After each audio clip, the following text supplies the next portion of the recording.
Got a brown-eyed girl going right now. Dude, we're gonna lose viewers for that. Yeah, who knows, man? The hell, man? There's a market for everybody. All right, so one thing we see a lot, especially department qualifications, is that people are training to shoot accurately at a decent speed, but they're not training to shoot at a realistic speed for a gunfight, right?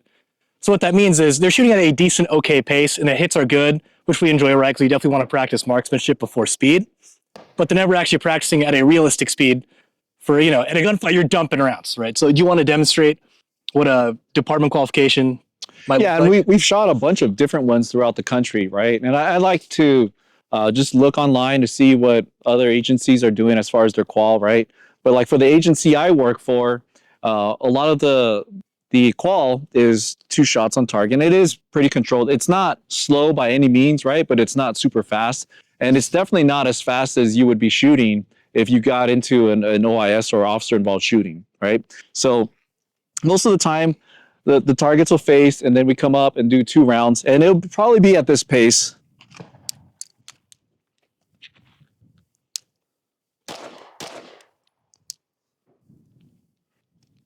Right? So that was, what do you think? I don't know, 0.5 0.5 splits, right? So They're 2 good shots, 1 yeah. second, right? Yeah, both A zone hits, right? But that's not how fast you would probably be shooting if somebody's pointing a gun at you, right? So more realistically, you'd probably be shooting like this, right?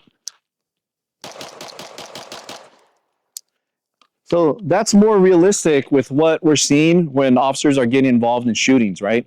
So you got to train to the speed where you're going to actually be shooting at if someone's trying to kill you, right? If you're not, then you have to have enough self-discipline to shoot at the pace that you can hit accurately, right? Would you agree? Yeah, definitely. A lot of guys can shoot accurately, and that's fine. But if you've never experienced shooting at that kind of speed, and you're not used to mitigating the recoil at that kind of aggressive shooting, then you just can't trust yourself to put accurate shots on target when the time comes to draw your gun.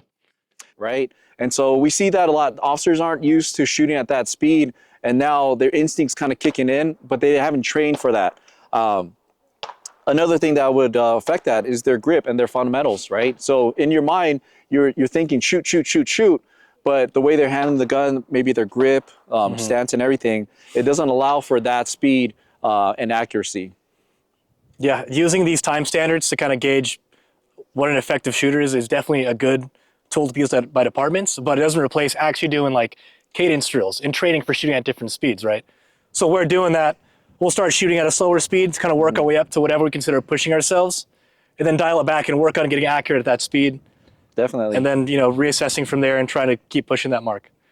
Yeah, I share with people all the time. I haven't seen an officer who I don't even think I've seen an officer get choked out and died, right? I haven't seen an officer get arm barred and then they like snap their arms off and like then they kill them or something. To death. Yeah, but I see officers getting stabbed to death, getting shot to death and everything. So these are things that I think a lot of people take for granted, okay? When you're going into buildings and you're doing searches, right, you have your gun up for a reason. Make sure you have the ability to use it, okay?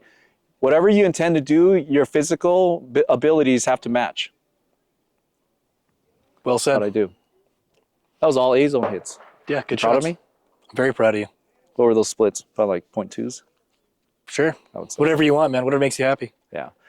Guys, train at the speed that you're actually going to be shooting at in an officer-involved shooting, okay? If you can't have enough discipline to shoot at the speed that you can hit accurately, right? I'd rather someone hit at 0.5 splits but end the fight than to miss 15 rounds, right? And then allow that person to continue fighting. Do they do the same in the military? We also, use suppression, which is kind of different. No. Even suppression, they should be rounds like on target. You just want to kill people, not just keep their heads down. Cops aren't really doing that so much, but I mean, yeah, it still stands, especially during like CQB. You don't move any faster than you can shoot. And I do think that when you worked in special operations, the variance was a lot tighter. Yeah. Right. So everyone in your team, your skill set was more equal.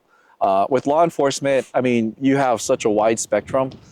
You might have guys who, even 1 shot a second, they'll completely miss the target. And then a guy who can shoot, 18 splits all day long and at the center ring. So I think that that's where we have a disadvantage, and we got to take what we can get, right? We can't ask for additional officers to respond and be like, "No, I don't want your help." It's not going to There's work no that picking and way. choosing. Yeah, I wish I could. Yeah, but we can't. So, guys, make sure you guys train realistically. Okay, someone could be relying on you. It could be your life, someone you care about, someone you intend to protect. Just make sure you're doing it realistically.